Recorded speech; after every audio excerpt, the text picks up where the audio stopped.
क्या होगा अगर आप सिर्फ 16-17 साल के और एक ऐसी जगह पे फंस गए हो जहाँ पे आपके बहुत सारे फ्रेंड्स हैं, आपके शायद मम्मी पापा है, आपके दोस्त है, आपके बेस्ट फ्रेंड्स है, शायद आपके ब्रदर सिस्टर सब लोग आपके साथ में है।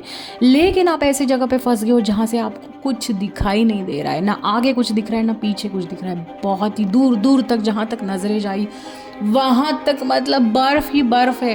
क्या आप वहाँ से बच पाओगे या यहीं पे आप दम तोड़ दोगे? भाई ऐसी कहानी पे बेस्ड एक नया मूवी आया है नेटफ्लिक्स पे जिसका नाम है सोसाइटी ऑफ द स्नो। तो कहाँ पे ये मतलब कहानी बहुत ही ज़्यादा रोंगटे खड़े कर देने वाली है। तो मतलब stay tune, keep watching. By God क्या कहानी है, मेरे तो गूज बम्स आ गए। आई एम श्योर आपको भी मतलब आपके दिल में भी ये तहलका ना मचा दे तो मतलब क्या ही बोलूँ।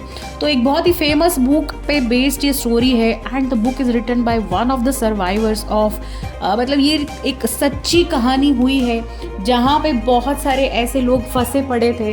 एंडीज जो पर्वत है ना भाई, वहाँ पे वो फंसे पड़े थे। तो देखते हैं क्या होता है, क्या वो सब बच पाते हैं, कैसे कैसे मुश्किलों को वो करना पड़ता है। तो उरुग्वे में भी ऐसी एक रग्बी टीम होती है जहाँ पे 16-17 साल मतलब क्या एज होती है बाई गॉड। तो एक ऐसे बहुत सारे अच्छे अच्छे दोस्तों की एक ट्रिप निकलती है और वो एंडीज मतलब जो शो मैचेस रहती है ना भाई, ऐसे मैच पे वो निकल पड़ते हैं। उनको जाना होता है चिली और ऑन द वे भाई बीच में एक एंडीज पर्वत मतलब बहुत ही ज़्यादा स्नो, घना स्नो वाला एक पर्वत भाई, रास्ते में उनको मिलना मतलब वहाँ से गुजरते उनका रास्ता चल निकल पड़ता है। वो सब लोग मतलब और अराउंड 45 लोग उस प्लेन पे बैठ जाते हैं जिसमें से 40 वो सारे दोस्त मतलब कुछ लोगों के पेरेंट्स, सिस्टर, ब्रदर और 5 लोग crew members along with pilot. ऐसे वो टीम वहाँ से निकलती है और प्लेन उड़ान भरता है। बाय गॉड बहुत ज़्यादा मस्ती चलती है प्लेन पे और हंसी मजाक गाने सब चलता है। लेकिन एक जगह पे ऐसे हो जाता है कि एक तूफान आता है और स्नो से भरपूर ऐसा तूफान आता है और पायलट की मिस जजमेंट की वजह से उनके प्लेन के जो दोनों विंग्स है ना बाय गॉड वो टूटने लगते हैं और टूट जाते हैं और वो लैंड हो जाते हैं एंडीज पर्वत जो है ना बाय गॉड, वहाँ पे उनका प्लेन टूट जाता है और वहाँ पे एक्सीडेंट हो जाता है, दुर्घटना हो जाती है और पूरा प्लेन टूट जाता है। कुछ लोग ऑन द स्पॉट वहाँ पे मर जाते हैं। उन मतलब कुछ मतलब क्या उनको देख के उनके कुछ लोगों के पेरेंट्स वहाँ पे मम्मी पापा मर जाते हैं। बहुत ही भयानक तरीके से एक्सीडेंट हो जाता है और वहाँ पे दूर दूर तक कोई निशाना नहीं है जहाँ पे कोई मतलब कुछ ह्यूमन एक्टिविटी नहीं दिख रही है, ना गांव दिख रहे हैं ना पानी दिख रहा है, बस बर्फ़ की पर्वत पर्वत पर्वत यही सब दूर दूर तक दिख रहा है। जहाँ तक नज़रें जा रही है वहाँ पे ये दोस्त अराउंड 20-30 लोग वहाँ पे जो ज़िंदा है उसमें से 10 लोग तो ऑन द स्पॉट एक्सीडेंट होते वक्त ही मर जाते हैं और प्लेन का एक टुकड़ा इस जगह पे धंस जाता है। उस जगह पे कुछ दोस्त मतलब वही जो रग्बी टीम के 16-17 साल के दोस्त वहाँ पे फंस जाते हैं और कहानी यहाँ से शुरू होती है। इसमें से ही दोस्त दो होते हैं, एंजो और बेटियस। भाई इन दोनों की काफ़ी दोस्ती होती है। ऑगस्टीन भी उनका एक दोस्त होता है। तो भाई ऑगस्टीन जो मतलब एंजो होता है ना भाई, उसको कन्विंस करता है कि भाई तू आ जा। वो पहले उस ट्रिप के लिए मना कर देता है, कहता है कि मेरी बहुत सारी एग्जाम्स पेंडिंग है, मुझे पढ़ाई करनी है। लेकिन वो कहता है भाई शायद हम सब लोगों की लास्ट ट्रिप होगी, इसके बाद सब अपने करियर में लग जाएंगे, कुछ आगे पढ़ने दूसरे कॉलेज में चले जाएंगे, तो सब लोग साथ मिलके यही एक लास्ट टाइम है बाय गॉड। तो वो उसको कन्विंस कर देता है और एंजो, मैटियस, ऑगस्टीन ये सारे बहुत ही यंग सब लड़के उस प्लेन पे आ जाते हैं।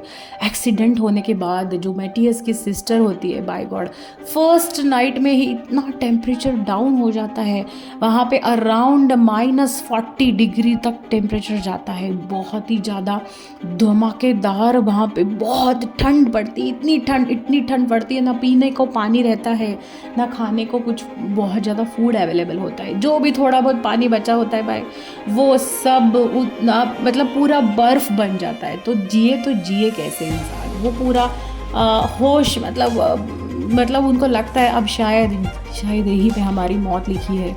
शायद कोई मतलब पहला एक दिन ऐसे ही निकल जाता है। रात में कुछ इंजन का जुगाड़ करके कुछ थोड़ा सा गर्म रखने की कोशिश करते हुए वो लोग 30 लोग जो बचे हुए हैं वो कैसे तैसे करके पहली रात गुजार देते हैं। जहाँ पे प्लेन में खाने के लिए जैसे आप हमें पता है ना भाई पीनट्स मिलते हैं या फिर कैशूज़ मिलते हैं, तो वैसे जो थोड़ी बहुत चीज़ें उनको मिलती है उस पे वो पहली रात गुजार देते हैं। दूसरा दिन निकलता है, थैंक गॉड दूसरे दिन थोड़ी बहुत धूप निकलती है। अब पिए तो पानी तो चाहिए, बिना पानी कैसे सरवाइव करे। तो एक उनमें से एक जो बंदा होता है ना भाई, उनका एक फ्रेंड, वो दिमाग लगाता है और प्लेन का एक टूटा हुआ हिस्सा निकालता है और उस पर बर्फ़ रख देता है और कुछ ऐसे सन रेज का कुछ अरेंजमेंट ऐसे करता है कि वो बर्फ़ मेल्ट हो जाए और एक बोतल में बूंद बूंद करके दिन भर में शायद हाफ बॉटल तो पानी भर जाए और एक एक बूंद सबको मिल जाए और जैसे तैसे करके दूसरा दिन वो निकालते हैं। उनको लगता है कि अब हमें ढूंढने के लिए मतलब बहुत सारे प्लेन्स निकल गए होंगे, अब तक तो पता चल गया है होगा उनको, हमारी लोकेशन पता चल गई होंगी। जैसे तैसे करके दूसरा दिन भी निकल जाता है।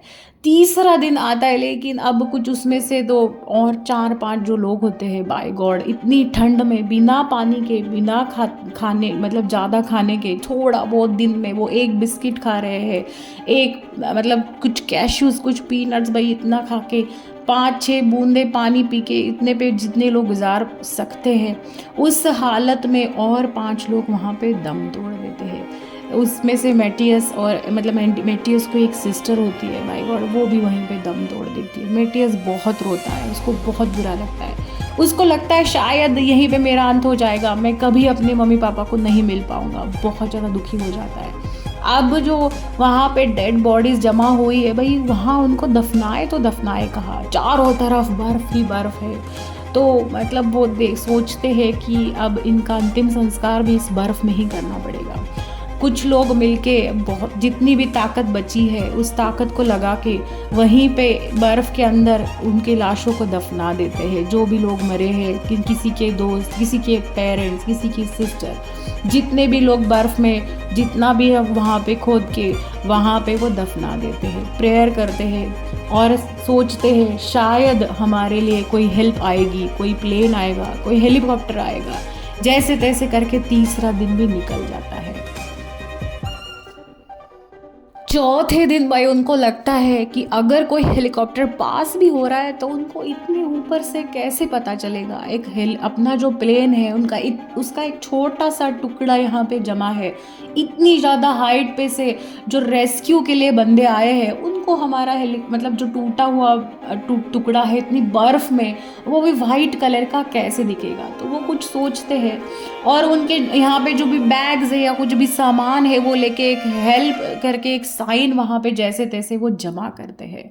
मेटियस यहाँ पे उसकी सिस्टर के दुख में बहुत ज़्यादा परेशान हो जाता है। चौथे वाले दिन ऐसे ही जो बर्फ़ मेल्ट हुआ है उसका बॉटल में पानी जमा करते करते जो भी पानी पी सकता है, एक दूसरे को हेल्प करते करते भाई जितना भी थोड़ा बहुत सामान मिलता है, जो लोगों के पास वहाँ पे खाना है, जो भी है बैग्स में जितना भी अवेलेबल उनको मिल जाता है, भाई चौथे दिन तक वो सारा ख़त्म हो जाता है। अब अगर आगे जाना है, रेस्क्यू तो कोई आया नहीं, तब उनका थोड़ा थोड़ा होप जो है वो थोड़ी थोड़ी छूटने लगती है। शायद उनको लगता है कि अभी तक रेस्क्यू क्यों नहीं आया, क्या उनको हमारा प्लेन मिल नहीं रहा है, क्या ये बर्फ़ में हम मर जाएंगे, क्या ये दोस्त जो मर गए हैं या जैसे मेरी सिस्टर मर गई है वैसे भी मेरा अंत हो जाएगा। होप्स खोने लगते हैं, कुछ लोग डिप्रेस हो जाते हैं, कुछ लोगों को बिना खाना मिलने से वो बीमार पड़ने लगते हैं। अब वो सोचते हैं अगर ज़िंदा रहना है तो थोड़ा बहुत तो खाना पड़ेगा, तो क्या करेंगे। तो एक जो बंदा होता है वो सोचता है कि भाई अगर ज़िंदा रहना है तो खाना तो क्या ही खाएंगे। तो वहाँ पे उनको एक बहुत ही भयानक सा आइडिया सोचता है। तो इंसान जब ऐसी सिचुएशन में फंस जाता है जहाँ पे ज़िंदा रहने की उनको मतलब ज़िंदा रहना है, तो मतलब किसी भी चीज़ को तिनके का, डूबते वाले को तिनके का सहारा, ऐसी वो सोच में पड़ जाते हैं और सोचते हैं जो भी हमारे फ्रेंड वहाँ पे दफनाए गए हैं, अब वो जैसे फ्रीज में चीज़ें रहती है वो बिल्कुल भी ख़राब नहीं होती, वैसे जो भी लाशें हैं वो दफनाई गई है। तो अब अगर हमें ज़िंदा रहना है और अगर हमें अब खाना है तो शायद वो जो दफनाए हुए मुर्दे उनको फिर से निकाल के उनसे मतलब उनके कुछ जो वहाँ से हमें मिलेगा खाने के लिए, जैसे उनके हाथ है या पैर है या मतलब जो भी चीज़ उनकी तरफ से मिल जाएगी, शायद थोड़ा बहुत खाने से हमें और कुछ दिन हम यहाँ पे निकाल दें। कुछ लोग ये बात सोच के भी उनको घिन आती है, उनको लगता है जो हमारे माता पिता है या जो हमारे दोस्त है, जो हमारे बेस्ट फ्रेंड है, जिनको हमने दफनाया है, प्रेयर की है, भाई उनकी मतलब जो हड्डियां है, जो मांसपेशियां है, भाई उनको हम कैसे खाएंगे? उनको खा के हम जिंदा रहेंगे तो हम हमारे भगवान को क्या जवाब देंगे? लेकिन कुछ लोग इस आइडिया से मतलब उनको लगता है अगर जिंदा रहना है तो शायद यही एक रास्ता बचा है, तो कुछ लोग तैयार हो जाते हैं। ये सोचते सोचते बीच में कुछ लोग वहीं पे दम तोड़ देते हैं, वो खाने से इनकार कर देते हैं। पानी बहुत ठंड, बिना पानी और बिना खाने की वजह से और कुछ लोग वहाँ पर दम तोड़ देते हैं। फिर कुछ भाई उनमें से कुछ बंदे होते हैं, उनको लगता है शायद ये एंडीज पर्वत का एक ऊंचा वाला जो दिख रहा है, अगर ऊपर जाकर हम देखें दूसरी जगह पे शायद कोई हमें विलेज मिल जाएगा, गांव मिल जाएगा, बस्ती मिल जाएगी, कोई ना कोई हेल्प शायद इस पहाड़ के उस तरफ हमें मिलेगी, तो ये पहाड़ तो चढ़ना पड़ेगा। लेकिन बिना पानी, बिना खाने, बहुत कम खाने की वजह से वो इतने ज़्यादा वीक हो गए हैं कि चढ़ेंगे तो चढ़ेंगे कैसे? भाई उसमें से एक जो बंदा है ना, वो तो पूरा इनकार कर देता है। वो कहता है मैं ये बिल्कुल नहीं खाऊंगा, अब मुझे मरना है, शायद मेरा मरना यहीं पे लिखा है। तो मतलब कुछ लोग जो गड़े हुए मुर्दे हैं उनको खाकर जिंदा रहने की कोशिश करते हैं। उसमें से 2-3 लोग तैयार हो जाते हैं। वो कहते हैं जब 5वें 6वें 6th डे पे थोड़ी धूप निकल आती है, तब वो सोचते हैं कि जैसे तैसे करके ये पहाड़ अगर हम चढ़ेंगे तो दूसरी उस पहाड़ की उस तरफ शायद कुछ हमें मिल जाए, कुछ हेल्प मिल जाए, हम बच जाए। वो तैयार हो जाते हैं और वो जितना भी उनमें जितना भी मतलब बचा है, जो भी उनके अंदर हौसला बचा है, वो पूरा एकजुट करके वो उस पहाड़ पे चढ़ने लगते हैं। चढ़ते चढ़ते हाफ डिस्टेंस जाते हैं और बहुत ज़्यादा वहाँ पे तूफान आता है। इतना भयंकर तूफान आता है, सब जगह पे स्नो गिरने लगता है और उस तूफान में वो जैसे तैसे करके आधा डिस्टेंस भी नहीं जाते, ना चढ़ पाते हैं। लेकिन मतलब उनको लगता है शायद यहीं पे हमारा अंत हो जाएगा, हम हमारे दोस्तों को मदद नहीं कर पाएंगे। लेकिन फिर भी वो हौसला नहीं छोड़ते और चढ़ने की और ज़्यादा कोशिश करते हैं। कोशिश करते करते आधे से ज़्यादा डिस्टेंस वो चढ़ते हैं, लेकिन तूफान आने की वजह से वो फिर से फिसल जाते हैं और अपनी जगह पे फिर से आ जाते हैं। अब उसमें से बहुत से लोग फिर से उठते हैं और सोचते हैं अगर हम नहीं करेंगे तो शायद जो दोस्त बचे हैं वो भी मर जाएंगे, हमें तो ये करना ही पड़ेगा। कुछ हेल्प मिल जाए, कुछ बंदे मिल जाए, कुछ बस्ती मिल जाए, या फिर ऊपर से कोई हेलीकॉप्टर को हम नज़र आ जाए तो हम यहाँ से जिंदा वापस जाएंगे। वो फिर से चढ़ने लगते हैं। मतलब जो हौसला है ना, हैट्स ऑफ टू दैट। फिर से चढ़ने लगते हैं, लेकिन फिर से बहुत ज़्यादा बड़ा तूफान आता है, फिर से वो उस पहाड़ी से फिसल जाते हैं और फिर से बाहर मतलब नीचे गिर जाते हैं। यहाँ पे एक जो बंदा होता है ना, वो तो उसको थोड़ा सा इंजीनियरिंग का नॉलेज होता है भाई। वो सोचता है अब अगर यहाँ से भागना है, यहाँ से रेस्क्यू होना है, तो एक हम काम कर सकते हैं। वो जितना कितना भी उनको प्लेन का जो कॉकपिट का एरिया मिलता है, वहाँ पे बहुत सारी वायरें, रेडियो कनेक्शन, जो कम्युनिकेशन चैनल्स होते हैं, वो सोचते हैं अगर इस सब को हम लोग मिलजुल के थोड़ा बहुत उस पर काम करेंगे तो शायद कुछ कम्युनिकेशन हो जाएगा, शायद हम दूसरे लोगों से बात कर पाएंगे, उनको कह पाएंगे कि हम लोग यहाँ पे फंसे हैं, यहाँ से हमें निकालो। तो वो सब वायर एकजुट करके एक मतलब एक संपर्क करने की कोशिश करते हैं। एक मोमेंट में वहाँ पे आवाज़ आती है, लेकिन वो 1 वे कम्युनिकेशन हो जाता है। वहाँ से उनको बस एक रेडियो ऑन हो जाता है, रेडियो पे उनको न्यूज़ मिलती है उनके खुद के बारे में कि एक प्लेन ऐसे मतलब लापता हो गया है और मिल नहीं रहा है, 8-10 दिन हो गए हैं और अभी तक वो मिला नहीं है। रेडियो पे ये न्यूज़ सुन के उनको बहुत बुरा लगता है। उनको लगता है अब जितनी भी होप उनके पास बची है वो छूटने लगती है। अब लगता है शायद कोई रेस्क्यू करने नहीं आएगा। अब जो भी करना है, या तो हम यहीं पे मर जाएंगे, या जो भी करना है हमें ही करना है। तो ऐसी सिचुएशन में भाई मतलब और 5 लोग मर जाते हैं, बिना खाना, बिना पानी, इतनी ठंड और बिना गर्मी के वजह से। मतलब वहाँ पे उनके जो नसें हैं वो फूल जाती है, फ्रोज़न फ्रॉस्ट बाइट्स होके वो मतलब मरने लगते हैं। एक चीज़ में बहुत बुरा होता है, रेडियो कम्युनिकेशन जब उनको होता है तब उनकी होप्स छूटने लगती है इस सारे दिन में। और वो मतलब जो भी मुर्दे बचे हैं वे उनका जो मांस है वो खाते खाते वो जैसे तैसे दिन निकालने लगते हैं। ऐसे करते करते पूरा 1.5 महीना गुजर जाता है और उसमें से और 10-12 लोग की जान चली जाती है। अब बचते हैं सिर्फ 15 लोग, 15-16 लोग। अब उनको लगता है कि अगर आगे जाके कुछ करना है तो हमें ही करना है, नहीं तो हम यहीं पे मर जाएंगे।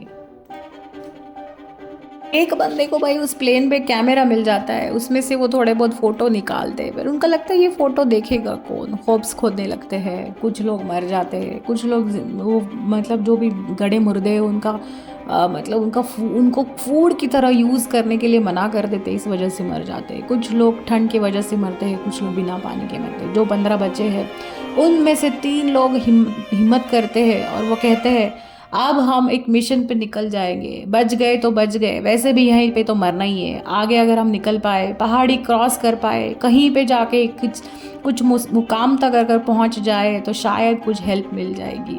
तो वो इस मिशन पे निकल पड़ते हैं, उनको दोस्तों को अलविदा कहते हैं और वो तीनों लोग वहाँ से निकल पड़ते हैं।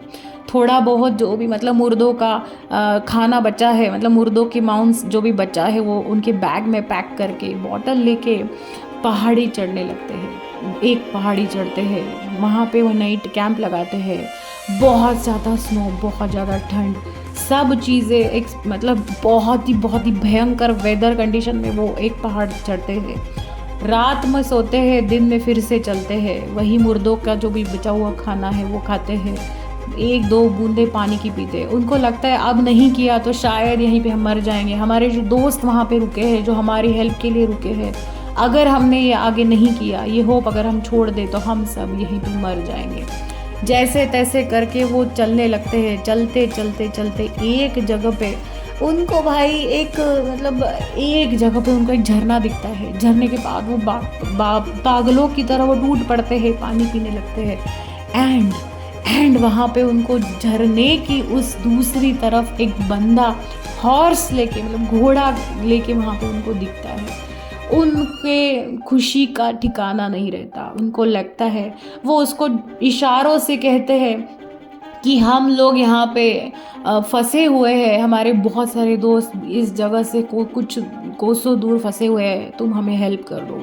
वो बंदा जाके वहाँ पे उनके जो सोल्जर्स होते हैं उनको जाके इंटीमेट करता है, सूचना देता है और इन लोगों को वो वहाँ से रेस्क्यू करते हैं। उनको एक कैंप, जो बेस कैंप रहते हैं ना, ऐसी जगह पे बेस कैंप से रहते हैं, वहाँ पे लेके जाते हैं। वहाँ पे वो पागलों की तरह खाते हैं और तब जाके पूरे वर्ल्ड में वो सूचना मिलती है कि कुछ लोग ज़िंदा है। हेलीकॉप्टर्स वहाँ पे आते हैं उनको मदद करने के लिए। उनके जो दोस्त वहाँ पे छूटे हैं उनको मदद करने के लिए हेलीकॉप्टर्स वहाँ पे आते हैं। उनको उनके उरुग्वेन कंट्री को मतलब बताया जाता है कि जो लोगों को आप ढूंढ रहे हैं वो उनमें से कुछ ज़िंदा है। उनको परिवारों को उनके खुशी का ठिकाना नहीं रहता। हेलीकॉप्टर्स वहाँ पे आते हैं, उनमें इधर उनके दोस्त जो राह देख रहे हैं, कुछ लोग होप्स छोड़ के कुछ लोग फिर से और मर जाते हैं। बहुत बुरा लगता है सबको। हेलीकॉप्टर्स उस जगह पे आते हैं और उनको रेस्क्यू करते हैं। वो जो मोमेंट है, बाय गॉड, उनने पूरी होप्स छोड़ दी थी।